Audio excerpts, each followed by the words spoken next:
It's all downhill from here. Okay, I'm going to start by saying that all the names in this story have been changed for privacy.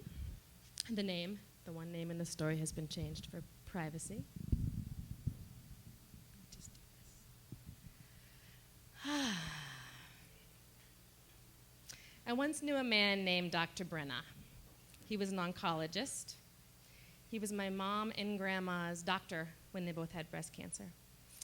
And he was a legend in our town of Columbus, Ohio. Everyone knew this guy.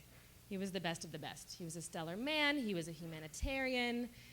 He was funny. He was a great doctor. My mom adored him, and she raved about him. Even now, 20 years after my mom's been in remission and cancer-free, his name still comes up in our household sometimes. So it was 20 years ago that my mom went through her breast cancer scare. She went through surgeries, and she went through radiation, and we were all terrified. And I was just a young girl. I was 17, right out of high school, and I was working at a little photo lab in Worthington, Ohio. And those were the days that you actually had to put film in a camera to take photographs.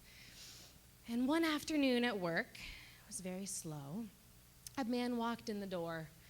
He was handsome, he was fit, he had a white t-shirt on and expensive blue jeans, and he sauntered up to the counter, and you could tell he had no lack of self-esteem. Probably looked like he was in his 60s, late 60s. And he dropped off 5 rolls of film in front of me and said, "Hello, dear, can you have these by this afternoon?" I said, "Definitely." He said, "How about doubles?" I said, "Sure. What's your name?" He said, "Brenna, B-R-E-N." And I said, "Dr. Brenna, the oncologist?" And he said, "Yeah." I said, "I know you. You're my mom's doctor, and you were my grandma's doctor. They raved about you. They adore you." And he said, "That's always good to know. Thank you." And I told him who my grandma was and who my mom is, and he said, "Make sure you send my love." And he was out the door. So I took the 5 rolls of film back to the back of the photo lab and put them in the machine that gave me negatives. And took the negatives and put them in the machine that gave me photographs. And took the photographs out of the machine and was sorting through them to see if there was any hair or dust that had gotten on the printing lens that would end up on the photos. And I was on autopilot, and I flipped through the first 2 photos, and they were blurry. And I got to the 3rd photo, and I stopped dead in my tracks, a screeching halt. The 3rd photo was of a group of young men, scantily clad, making out on a velvet couch. And I must have mixed something up here, and I went and checked the negatives to make sure that they matched the prints, and they did. So I kept looking. Blurry photo. Man standing proudly with a whip. Blurry photo. Man walking another man like a dog on a leash. Blurry photo. Naked blindfolded man eating an ice cream cone that's dripping down his chest. It goes on like this for 5 rolls. Doubles. And the piece de resistance was a photo of a naked man. I just have to tell you about this. Photo of a naked man who was tied up in this spider web-like thing. It looked like a dream catcher because it was in a wheel, and the wheel was spinning, and the photo was taken as the wheel was spinning, so the guy was kind of sideways. And the look on his face was of pure glee. It was like a little boy on an amusement park ride. I mean, he was having a ball. That was 20 years ago. That image is plain as day in my brain still.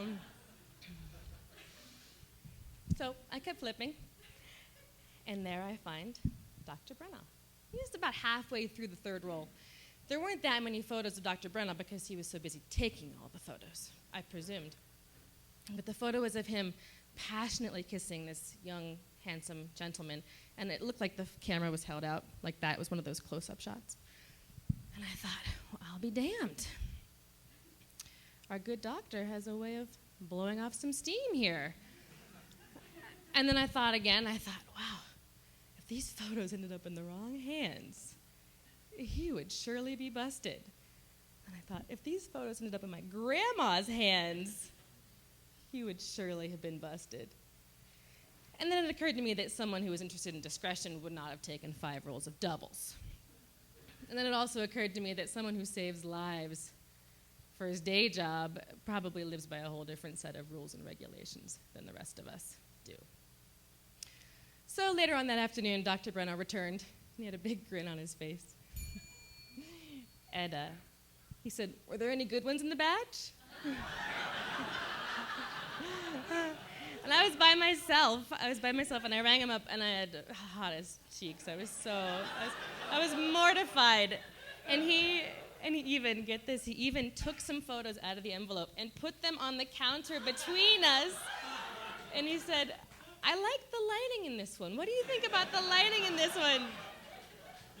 I couldn't talk. I couldn't speak.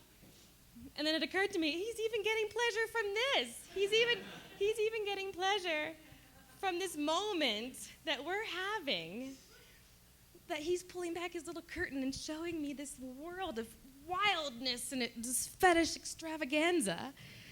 And then he packs it all up and puts it in his briefcase and walks out the door. Thank you.